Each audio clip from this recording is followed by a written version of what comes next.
এই দেখ ভাতিজা, ছেলেটা না খুব সুন্দর। হ্যাঁ, এখন বাকি সবকিছু ঠিকঠাক থাকলে কথাই এগোনো যাবে। আসসালামু আলাইকুম আঙ্কেল, আপনারা এসেছেন? ওয়ালাইকুম আসসালাম। আঙ্কেল, আপনাদের জন্য টেবিল রেডি করা আছে। তুমি তো... জি আঙ্কেল, ঘটক সাহেব আমার কথাই বলেছিল। কিন্তু তোমার এই অবস্থা কেন? সরি, আমি একটু কাজ করছিলাম তো। আপনারা প্লিজ বসেন, আমি কফি পাঠিয়ে দিচ্ছি আর আমি রেডি হয়ে আসছি। ওখানে বসো।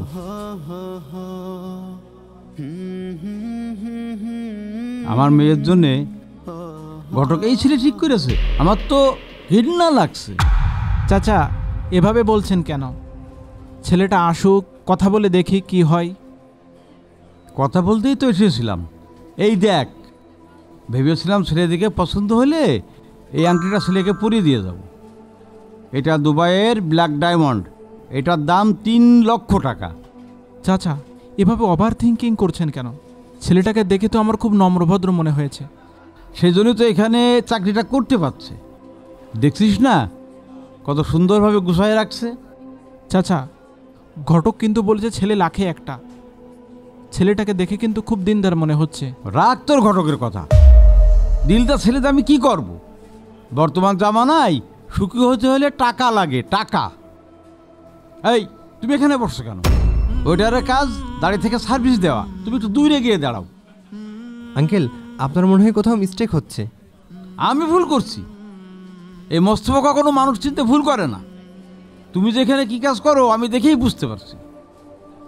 আহ চাচা, একটু চুপ করেন না। এই, কি চুপ করবে রে? ওর কি এখানে বসার যোগ্যতা আছে? এই, তুমি কি জানো আমি এই শহরে কত বড় বিজনেসম্যান? এই শহরে অনেক বড় বড় বাড়ি এবং দামি দামি গাড়ি আমার রয়েছে। আমার বাড়ির দারোয়ানও তোমার থেকে অনেক বেশি বেতন। আর তুমি আসছো আমার মেয়েকে বিয়ে করতে। আঙ্কেল, আমি সব জানি। আমি এসব জেনে আপনার মেয়েকে বিয়ের প্রস্তাব দিইনি। বরং আপনার মেয়ের দিনদারিত্বের ব্যাপারে শুনে আমি অনেক মুগ্ধ হয়ে বিয়ের প্রস্তাব দিয়েছিলাম। চুপ করো, আর একটা কথাও বলবা না। তুমি কি জানো 1 মাসে আমার মেয়ের হাত খরচ লাগে কত? প্রতি মাসে 10 লক্ষ টাকা হাত খরচ করে আমার মেয়ে। বিরাট ব্যাপার। চাচা, আপনি কিন্তু খুব বাড়াবাড়ি করে ফেলছেন। এটা কিন্তু একদমই ঠিক না। এই থাম তো, কিসের বাড়াবাড়ি?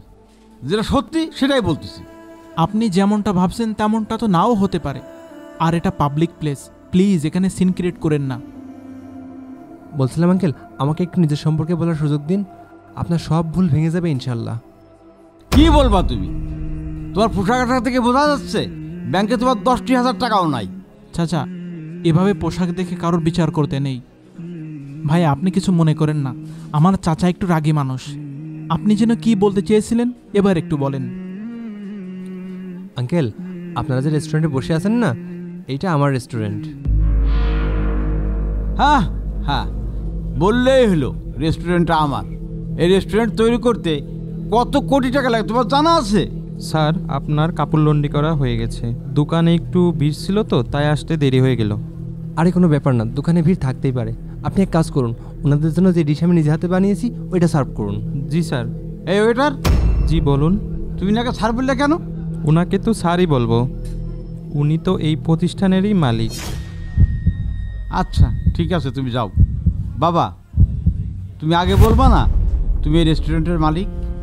আমাকে কথা বলার সুযোগই বা দিলেন কই? কি যেন বলছিলেন? এইরকম রেস্টুরেন্ট বানাতে কত কোটি টাকা লাগে আমার ধারণা আছে কি না?